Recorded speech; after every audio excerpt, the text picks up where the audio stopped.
So today we will learn about word being, B-E-I-N-G. So being has multiple uses and meaning. So today now we will learn about. So just start. So being. So as a verb, existence. Being indicates existence or presence. Example, I am being here. So I am being here means indicates existence or presence. Continuation, being express ongoing action.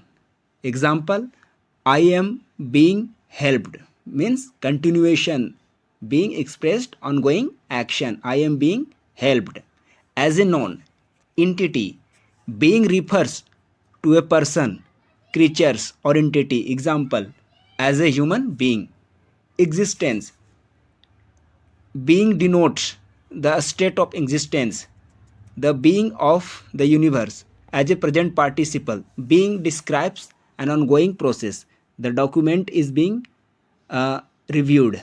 So, some examples, let's see. I am being careful. Every human being deserves respect. The company is being restructured. Being present is essential. Being that it's raining, let's stay indoors. That's all.